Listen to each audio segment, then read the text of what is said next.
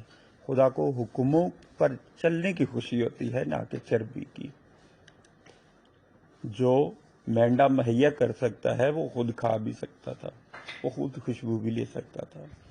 جو آگ نازل کر سکتا ہے وہ اس آگ میں مینڈے کو خود جلا کر خوشبو لے سکتا تھا. تو یہ آپ جو سائنس کی دعوے داری کرتے ہیں، آپ کو ابھی مزید سمجھنے کی اور بائبل کی فلسفی کو سمجھنے کی ضرورت ہے. امید ہے آپ کو یہوہ کے چربی کھانے اور اس کی عادات اور اس کے کریکٹر اور اس کی جو فلسفی ہے اس میں کچھ اضافہ ہوا ہوگا. پاکستان پائے نواب.